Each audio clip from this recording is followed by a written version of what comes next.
Hi friends, ఎలా ఉన్నారు అందరూ? నేను ట్రై చేస్తున్నాను లాంగ్ వీడియో పెట్టాలని, కానీ ఎందుకో టైం అయితే కుదరటం లేదు లాంగ్ వీడియో పోస్ట్ చేయడానికి. ప్రతిసారి ఆలస్యం అవుతూనే వస్తుంది. ఇంకెందుకు ఆలస్యం, ఇప్పుడైతే వీడియోలోకి వచ్చేయండి. ఫస్ట్ టైం మన వీడియో ఎవరైనా చూస్తున్నారా అయితే తప్పకుండా సబ్స్క్రైబ్ చేసుకోండి. వేటకి వెళ్లకుండా చాలా బోట్సే ఉన్నాయి.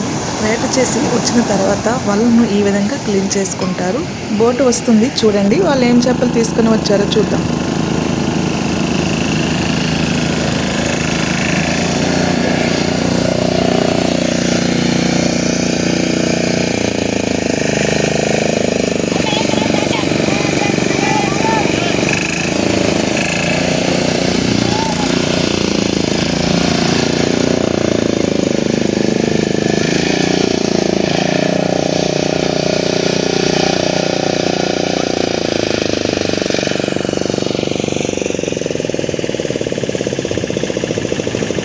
ఇప్పుడు వీళ్ళు తెచ్చిన చేపలు ఇవి బేరకత్తులకి బేరానికి పెట్టారు. బేరకత్తులు ఎంత రేటుకి తీసుకున్నారు అనేది మీరే చూసేయండి. ఇప్పుడు లైవ్ లోనే చూపిస్తాను బేరకత్తులు ఏ విధంగా బేరమాడతారు అనేది. ఇక్కడ రోజు వేలము ఈ విధంగానే జరుగుతుంది.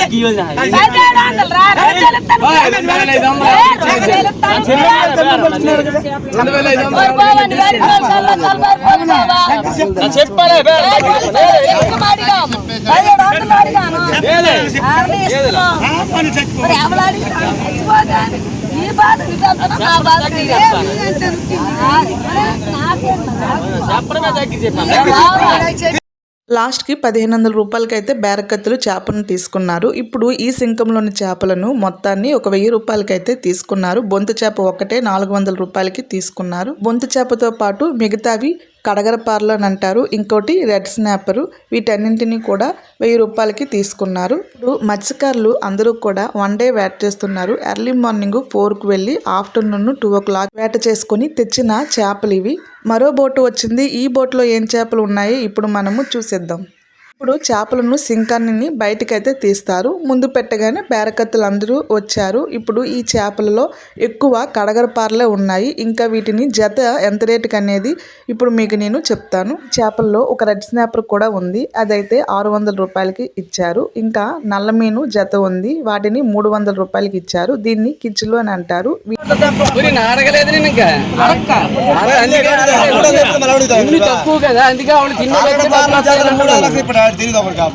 తిన్నోడు వస్తే డబ్బులు వస్తాయి చూస్తున్నా నేను. ఇలా పార్లు తీసుకుందాం, వాళ్ళు తిన్నోడికైతే డబ్బులు వస్తాయని చూస్తున్నా. ఎక్కడ వైజాగ్లో ఉంది అది రేటు 230, అసలు అక్కడ వైజాగ్ రేటు. ఇప్పుడు మత్స్యకారులు వేటలో ఉపయోగించిన వాటన్నింటినీ ఏ విధంగా క్లీన్ చేసుకొని వాటన్నింటినీ ఒక వరుస క్రమంలో అమర్చుకొని నెక్స్ట్ డే వేటకు ఏ విధంగా సిద్ధం చేసుకుంటారనేది ఇప్పుడు మీరు ఈ వీడియోలో చూపించబోతున్నాను.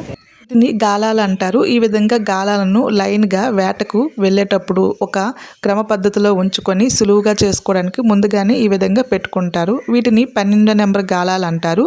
ఎక్కువగా వీటిని ఉపయోగిస్తారు.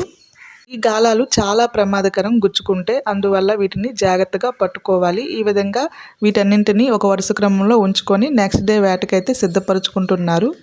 గాలానికి వేలాడుతున్న తాడు సహాయంతోనే తాడును గాలాన్ని లోపలికి విసిరేసి ఇంకా చేపలను పడతారు. అయితే ఈ గాలాలు అన్నింటినీ ఈ విధంగా వరుసకంలో పెట్టుకుంటారు. ఐ హోప్ ఈ వీడియో మీకు నచ్చిందే అనుకుంటున్నాను. నచ్చినట్లయితే లైక్ చేయండి. నెక్స్ట్ వీడియోలో మత్స్యకారుల గురించి ఇంకా కొన్ని మీకు తెలియని విషయాలతో ముందుకొస్తాను. అంతవరకు బాయ్.